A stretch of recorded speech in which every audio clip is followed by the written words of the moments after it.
Eu quero convidá-los a abrir a Bíblia agora. Por favor, todos aqueles que têm a sua Bíblia, abram em Apocalipse capítulo 1. Por favor, Bíblia na mão, Apocalipse capítulo 1. Eu gosto de pensar que a Igreja Adventista do Sétimo Dia, ela não tem compromisso com versos isolados da Bíblia. Ela não é uma igreja que o pastor põe o dedo aqui e fala: hoje, deixa eu ver, eu quero pregar sobre tal tema, e por acaso as coisas acontecem. Nós não somos uma igreja que vivemos das promessas da Bíblia, nem das leis da Bíblia, nem das profecias da Bíblia. Nós vivemos de toda a Bíblia. Nós não cremos num pedaço, nós não cremos numa parte isolada, nós cremos na Bíblia completa. E vou dizer uma coisa para vocês. É tão clara essa visão de que a Igreja Adventista crê na Bíblia toda, que se você olhar para o nosso nome, e por trás do nosso nome está a nossa identidade. O nosso nome, Adventistas do Sétimo Dia. Você já parou para pensar que Adventistas vem da última página da Bíblia, e do sétimo dia vem da primeira página da Bíblia? Nós somos Adventistas do Sétimo Dia, desde a primeira até a última página da Bíblia Sagrada. E é por isso que em cada culto de adoração que nós temos, nós abrimos a Bíblia. Nós vamos à palavra de Deus. Nós não somos alimentados com uma ideia aqui e uma ideia ali. Nós não somos alimentados com o carisma de um pregador, com a fama de um outro pastor. Nós somos alimentados pela palavra do Senhor, e é ela que fala ao nosso coração. E a gente tem um carinho especial como igreja, não só por toda a Bíblia, mas especialmente pelo livro do Apocalipse. Eu já mencionei para vocês aqui, mas vale a pena repetir. A Igreja Adventista tem uma conexão muito clara com esse livro, porque ela nasceu em Apocalipse 10, a nossa identidade foi revelada em Apocalipse 12, a mensagem que recebemos para pregar está em Apocalipse 14, e a esperança que nós queremos ver realidade está em Apocalipse capítulo 21. Portanto, há uma relação que nós temos que aprofundar cada vez mais com o livro do Apocalipse. E isso tem me impressionado. A última vez que eu preguei a vocês aqui, eu falei sobre o Apocalipse. E tenho procurado falar sobre o Apocalipse várias outras vezes. Não é o único livro, não é a única mensagem, mas quem sabe nós precisamos resgatar um pouco mais da beleza desse livro da Bíblia. E Ellen White tem vários textos, mas alguns deles me impressionam. Um deles, por exemplo, no livro no livro Testemunhos para Ministros, na página 112, Ellen White diz assim: Daniel, olhem só isso aqui, Daniel e Apocalipse devem merecer atenção como nunca antes na história de nossa obra. Ouçam bem isso. Daniel, e no caso agora eu vou olhar para Apocalipse, Daniel e Apocalipse devem merecer atenção como nunca antes na história de nossa obra. Quantas vezes você tem visto alguém pregar sobre o Apocalipse? O livro é muito complicado, demora muito preparar uma mensagem sobre ele, tem que entender, ler bastante, comparar versos da Bíblia. Então vamos para mensagens mais fáceis. Quantas vezes você tem lido o Apocalipse em casa com a sua família? Vai exigir muita explicação, eu tenho medo de não saber o que dizer, e o Apocalipse vai ficando de lado. Gente, o Apocalipse tem a nossa identidade. O Apocalipse é o livro com a mensagem para esse tempo. E quando a gente fala do Apocalipse, alguns logo têm medo ou se apavoram por causa do conteúdo. E eu digo a você, não há razão para se apavorar, para ter medo ou para ter preconceito do Apocalipse. A palavra Apocalipse, você sabe, significa revelação. E se você vai para a palavra grega original, ela não apenas significa revelação, ela significa mais. Ela usa uma expressão que poderia ser tratada como tirar o véu. É alguma coisinha que está ali meio obscura, mas que o Apocalipse vai clarear para você. Tirar o véu. E é por isso que Ellen White, ela fala que há uma relação muito grande entre Daniel e Apocalipse. Porque Daniel também tira o véu do futuro, da mesma forma que acontece com o livro do Apocalipse. E ela chega a dizer assim no livro Atos dos Apóstolos, 585, Daniel é um complemento do livro do Apocalipse. Portanto, quem estuda um, estuda outro. E os dois são os livros que deveriam abrir os nossos olhos nesse momento da história. Tem gente que se apavora, mas sabe qual deveria ser o sentimento da gente ao abrir a Bíblia no livro do Apocalipse? Sabe qual deveria ser? Alegria. Alegria. Olha o capítulo 1, você tem a Bíblia aberta em Apocalipse. Olha o capítulo 1 e o verso 3. O que está escrito aí na sua Bíblia com respeito àqueles que leem esse livro? O que está escrito aí com respeito àqueles que estudam a profecia que é apresentada nesse livro? A Bíblia diz assim, me ajudem aí, bem-aventurados aqueles que leem e aqueles que ouvem as palavras da profecia e guardam as coisas nela escritas, porque o tempo está próximo. A Bíblia está dizendo o quê? Quem lê o Apocalipse não devia ser medroso, não devia ser preconceituoso, não deveria temer as revelações que estão ali.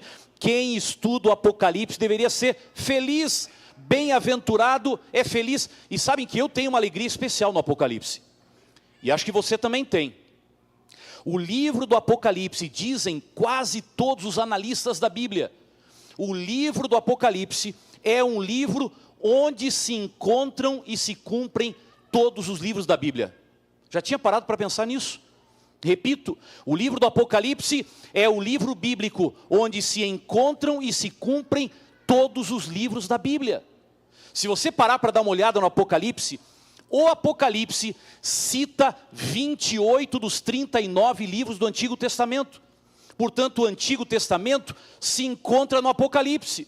E o Apocalipse nos manda uma mensagem: acabe com esse preconceito de que o Antigo Testamento é apenas fonte histórica. Não, o Antigo Testamento é bíblico, o Antigo Testamento é doutrinário, o Antigo Testamento é normativo, o Antigo Testamento é palavra de Deus.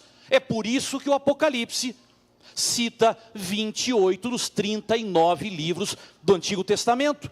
Se você vai para o Novo Testamento, o Apocalipse é o livro mais representativo de todo o Novo Testamento. Sabe por quê?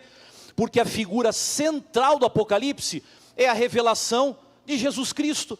E para que ou por que razão existe o Novo Testamento? Todo o Novo Testamento é a revelação de Cristo, da sua igreja e da salvação. E se você vai ao Apocalipse, você vai ver a revelação de Cristo, e você vai ver que se repetem várias vezes as palavras ou os conceitos de igreja, cruz, salvação e segunda vinda. Portanto, todo o Novo Testamento se encontra no livro do Apocalipse. Veja, há uma riqueza que tem que fazer a gente ter uma atração maior por esse livro bíblico. Quem foi o autor do Apocalipse? Ele assume a sua identidade, João, o apóstolo, e há uma polêmica muito grande, quem foi esse João? E quase ninguém gasta mais tempo debatendo esse tema. O João que escreveu o Apocalipse foi o último sobrevivente dos 12 apóstolos. O João que escreveu o Apocalipse foi o discípulo amado que reclinou a cabeça sobre o ombro ou peito de Jesus. O autor do Apocalipse foi aquele que viu a transfiguração. O autor do Apocalipse foi o único que viveu mais tempo entre os 12 apóstolos de Jesus. Não sei se você já parou para pensar nisso.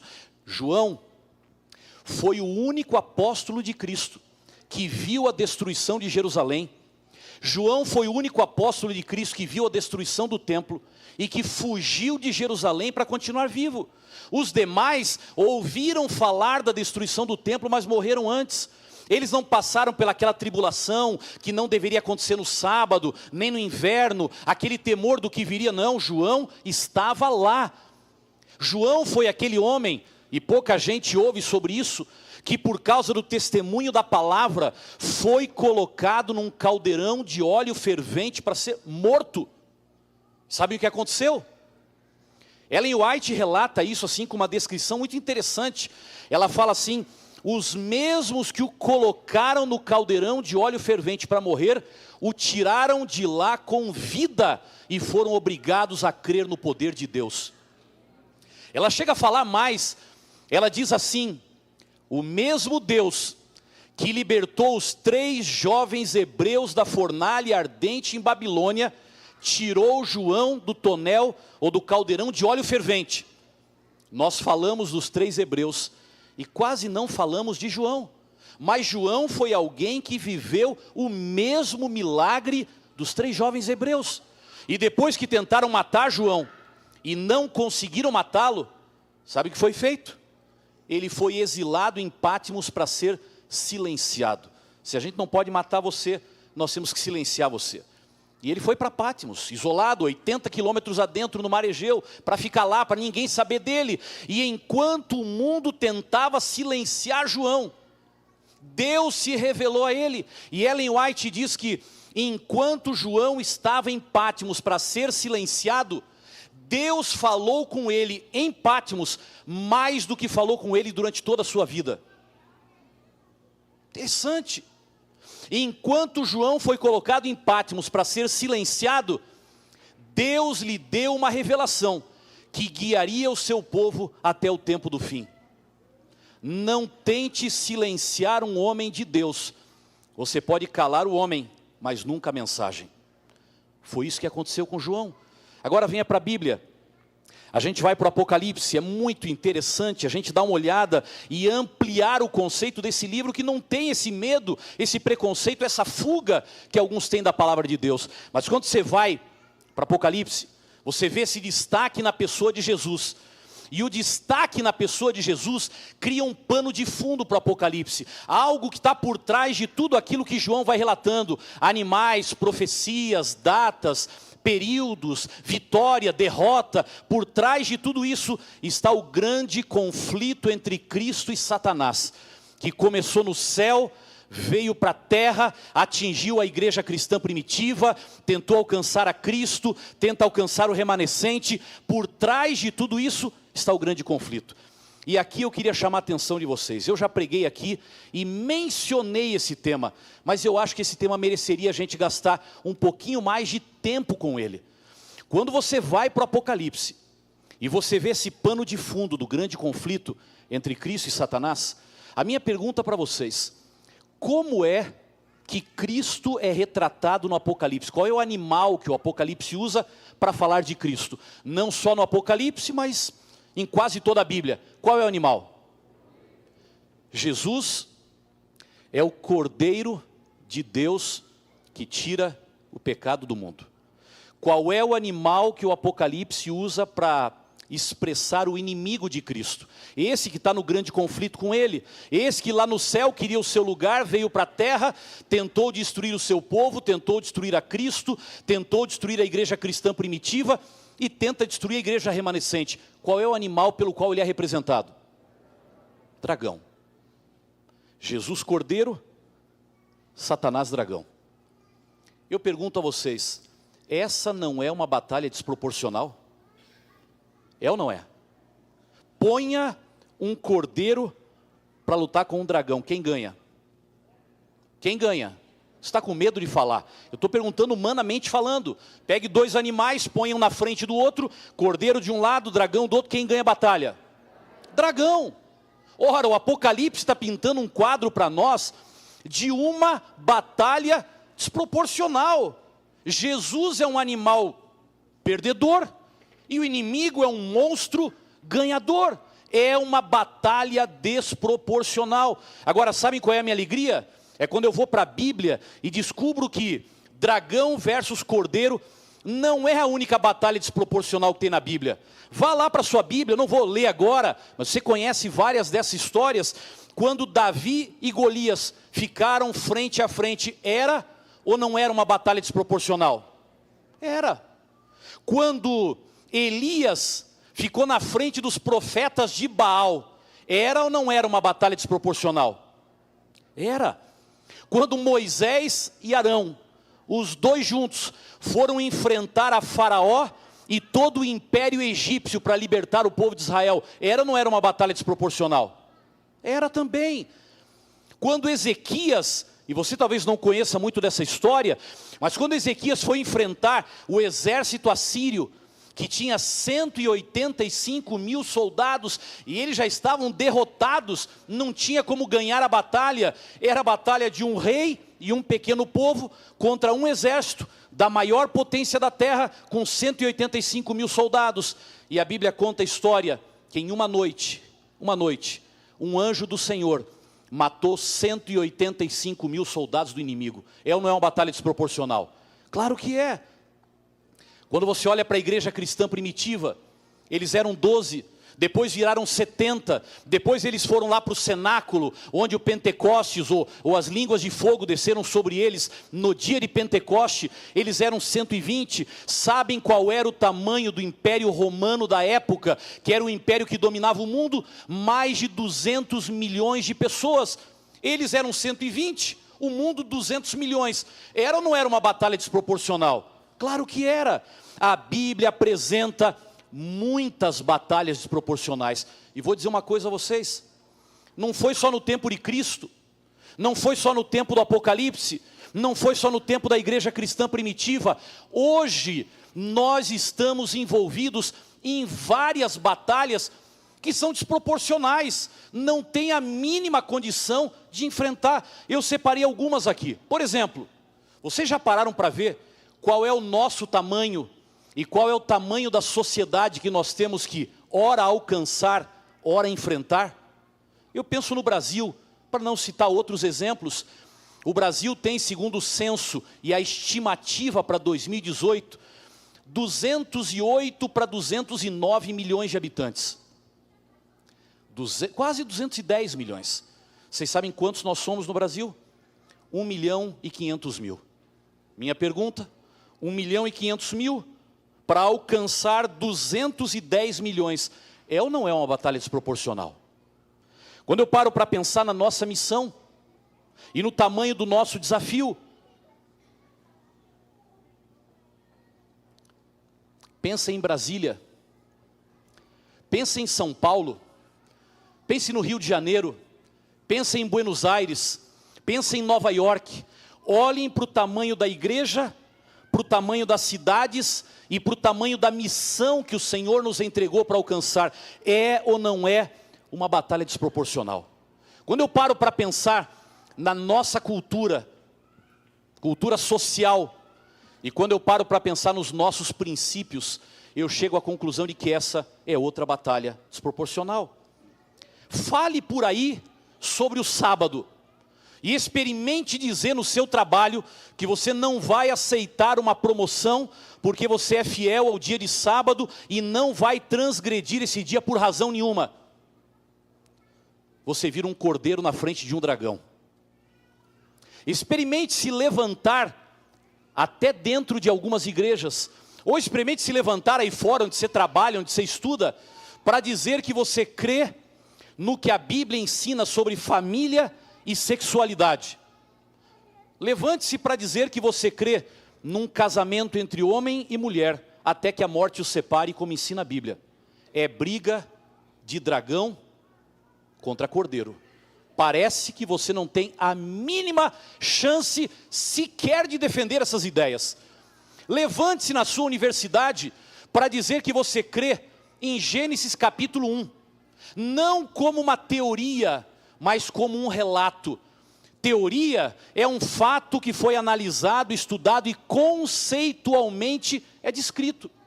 Relato é um fato que aconteceu e está descrito.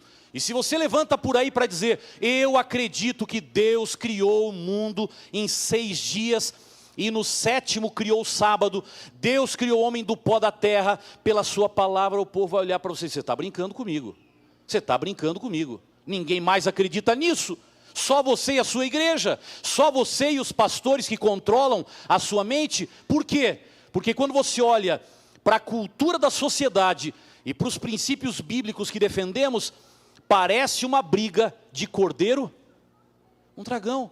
Você não é nada para enfrentar tudo isso.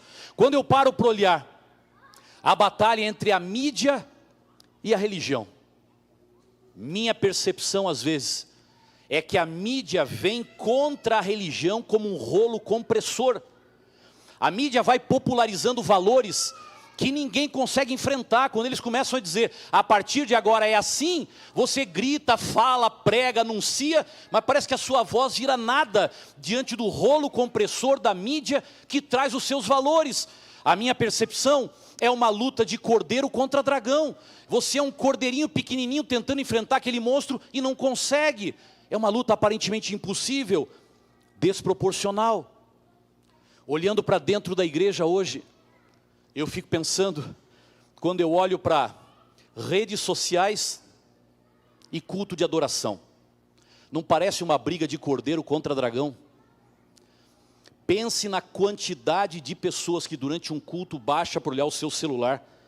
Não é para uma chamada de emergência, é para ver se no Facebook alguém comentou alguma coisa, para ver se lá no Instagram já postaram alguma outra foto, se lá no WhatsApp alguém mandou um recado que vale a pena dar uma lida agora, podia ser lido depois, mas eu estou aqui, a mensagem não está me interessando muito, ou a minha curiosidade é muito grande, e eu vou baixar para dar uma olhada, afinal a minha Bíblia está no celular, o meu WhatsApp está no celular, o meu Instagram está no celular, o meu Twitter está no celular, o meu YouTube está no celular, e aí vai, Facebook está tudo no celular, portanto a minha relação é tão forte com ele, que se o pregador não fizer malabarismos aqui na frente, o auditório não olha para ele, e simplesmente baixa a cabeça, pega o seu equipamento para dar uma olhadinha.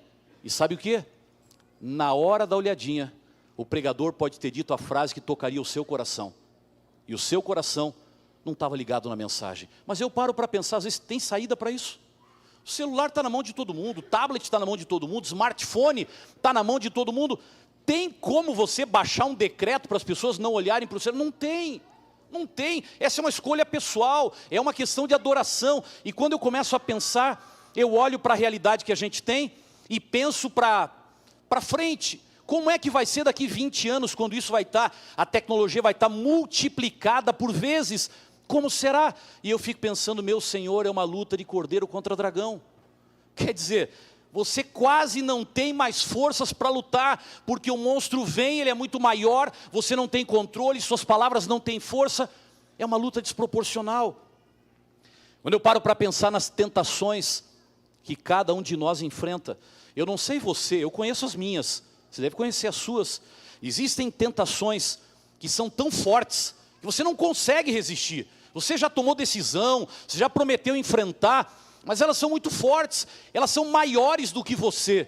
Ou tem tentações que elas já vêm de tantos anos, que parecem árvores que criaram raízes tão profundas, que você quer enfrentar a árvore, mas ela está presa demais, não vai, não vence, não vira, não resolve. E você olha para essas tentações e fala, eu acho que é uma luta de cordeiro contra dragão, eu sou pequeno demais para conseguir virar esse jogo.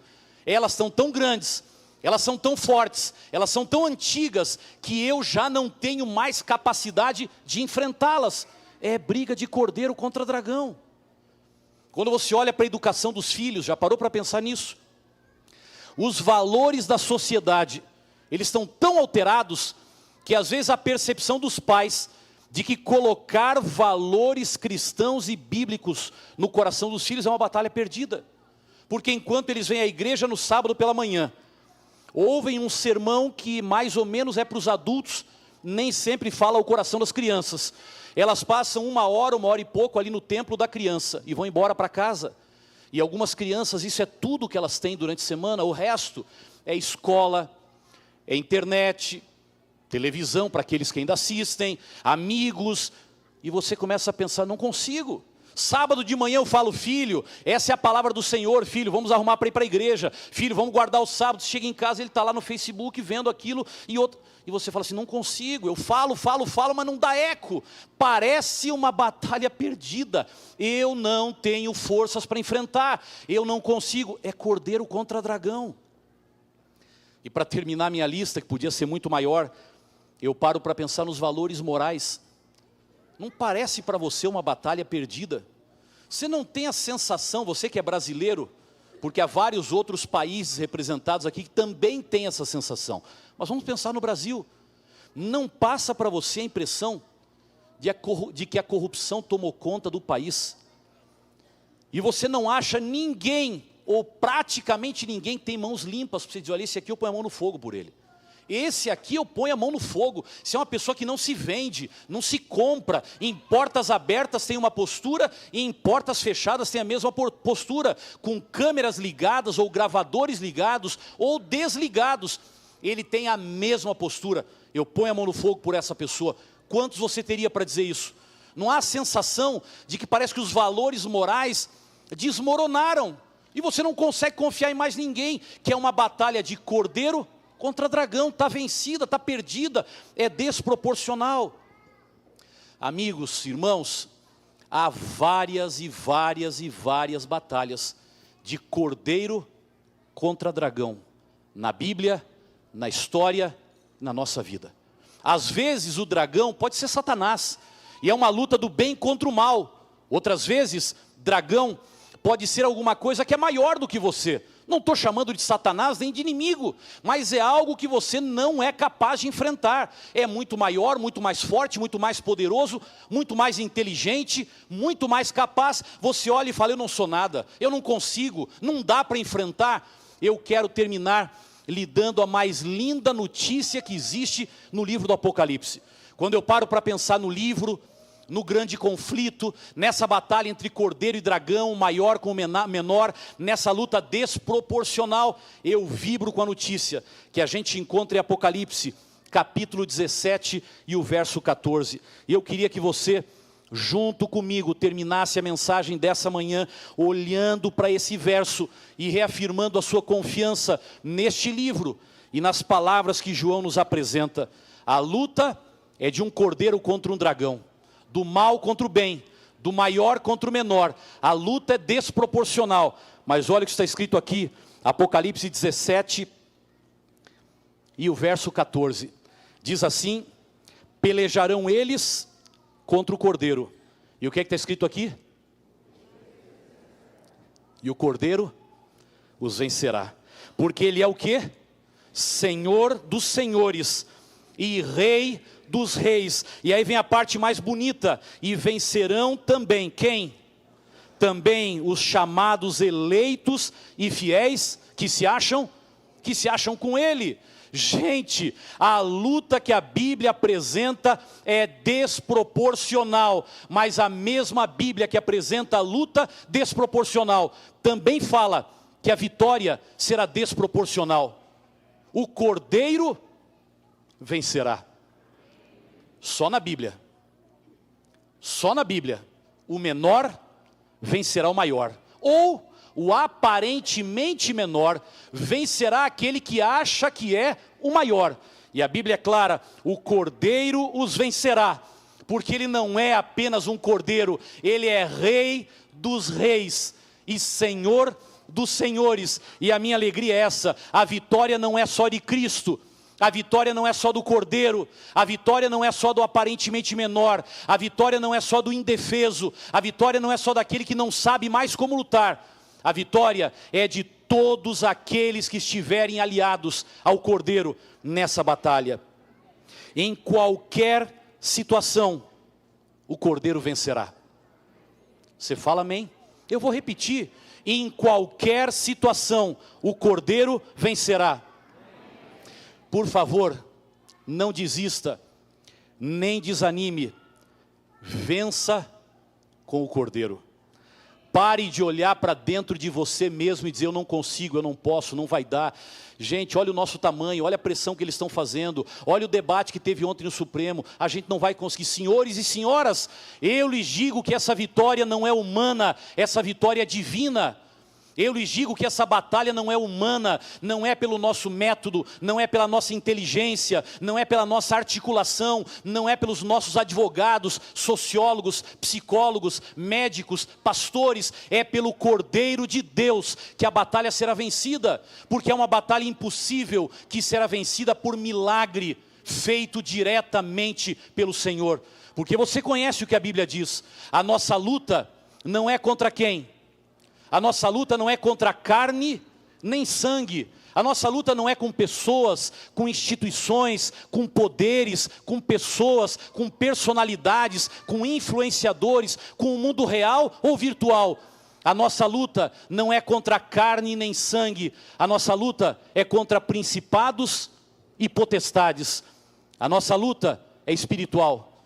E no mundo espiritual, a vitória não é como ela aparece no mundo real. Por isso eu queria dizer para você, lembre-se, na batalha do menor contra o maior, quem estiver com o menor se tornará o maior. Lembre disso, sozinhos o dragão cresce e o cordeiro diminui. Com Cristo, o dragão já está derrotado. Por isso, enfrente as suas batalhas com menos discussão e mais oração. Enfrente as suas batalhas com menos medo e mais fé. Enfrente as suas batalhas com menos ousadia e mais dependência. Enfrente as suas batalhas com menos correria e mais consagração. Lembre-se, sozinho você não é nada, mas com o Cordeiro, você é tudo. Você está disposto nessa manhã a dizer, meu Deus, eu preciso do Cordeiro. Eu estou envolvido agora numa batalha que é maior do que eu. Eu não consigo. Eu já tentei. É uma batalha minha pessoal, eu estou tentando, eu não consigo. É uma batalha da minha família que Deus sabe, mas a batalha está grande demais, não tem como lutar. É muito maior do que eu, está perdido já, está perdido. Ou quem sabe, o seu pavor quando olha para a sociedade e fala, como é que as profecias vão se cumprir? O quadro está virando, eles estão ficando muito fortes. Nós estamos ficando muito débeis. Por mais que a gente cresça, inaugure igrejas novas e vai para Novo Tempo e põe redes sociais, nós somos isso aqui, ó. Eu tive o privilégio de estudar inglês por algum tempo, logo que fui eleito para a função que eu ocupo na Inglaterra, num colégio nosso lá. E um dia tendo uma aula com uma professora que era de uma outra denominação. Ela era teóloga de outra denominação e contrataram para me dar aula porque era uma teóloga, então a gente podia falar de algum tema afim. E um dia ela me olhou e disse assim, me fale um pouco da sua igreja. Ela estava dentro de um colégio da nossa igreja, não precisava falar nada para ela. Mas acho que ela queria me provocar para falar um pouquinho. Fale um pouco da sua igreja. E eu comecei a falar quantos lugares nós estamos, o tamanho da igreja, algumas das crenças que tínhamos. Eu falei com meu ânimo. Eu falei acreditando neste povo do qual eu faço parte. Eu falei acreditando no movimento remanescente, com o inglês que eu tinha para falar. Aí ela me olhou e disse assim, acorda, meu filho. Vocês não são nada do que você pensa. Aqui no nosso país, ela falou, vocês são isso aqui. Vocês não têm influência nenhuma aqui. Eu mesmo só conheço vocês porque eu vim aqui para dar aula para vocês, eu nem sabia que vocês existem. Vocês não são nada. Se coloque no meu lugar para ouvir isso. E às vezes a sensação da gente é essa, não somos nada. Quem somos nós aqui em Brasília? O que nós vamos conseguir mudar na história desse país? Quantos milhares ou milhões de pessoas vamos alcançar? A luta é de cordeiro contra dragão. É o pequeno de um lado e o gigante do outro. Mas o cordeiro os vencerá. Eu queria terminar orando por vocês. Eu preciso terminar sempre fazendo um convite. O meu convite é para todos aqueles batizados nesta igreja ou não batizados nessa igreja, mas que hoje pela manhã poderiam dizer, meu Deus, eu preciso vencer com o Cordeiro, porque a minha batalha, eu sou pequeno demais, eu não tenho como enfrentar. Ou pessoal, ou familiar, ou profissional, ou espiritual, ou social, ou moral, eu não sei. Você poderia ficar em pé para orar por você. Eu peço apenas para aqueles que realmente entendem o que eu estou falando. E hoje pela manhã poderiam dizer, eu preciso.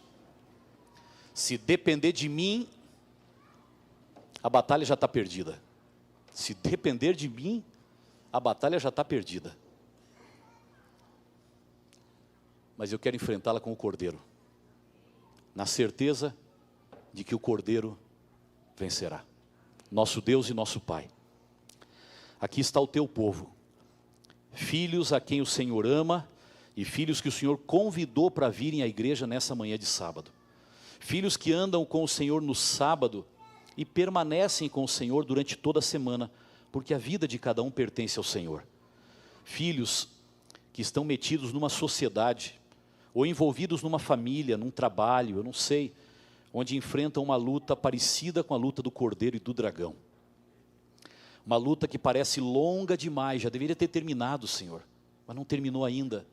Uma luta onde o certo é o menor, mas o errado é o maior, e parece que não vai ser possível vencer. Eu clamo a Ti, Senhor, porque ao terminar essa mensagem, eu pedi aos membros da igreja para se levantarem, e eu não conheço a vida de nenhum deles, mas o Senhor conhece. Se há pessoas que se levantaram aqui, é porque o Cordeiro tem que vencer o dragão em muitas vidas. O Senhor sabe que o dragão está vencendo algumas batalhas espirituais aqui dentro. Por favor, que o Cordeiro de Deus se levante e vença essas batalhas. Há famílias aqui, Pai, que estão desesperadas, porque os pais se sentem cada vez mais engolidos pelos desafios que vivem em casa. Que o Cordeiro se levante e vença essas batalhas. O desafio da nossa missão, da sociedade, do trabalho, todo ele, Pai, é grande demais. Mas na reta final dessa história, nós não queremos depender das nossas estratégias. Nós vamos usá-las, mas não vamos depender delas. Nós não queremos depender de líderes carismáticos ou preparados. Nós não queremos depender apenas das profecias. Tudo isso é importante para nós, mas nós queremos depender do Cordeiro. Por isso que o Cordeiro de Deus, que tira o pecado do mundo, o Rei dos Reis e Senhor dos Senhores, vença em nossa vida, em nossa igreja e nesta sociedade. Nós oramos por Jesus. Amém.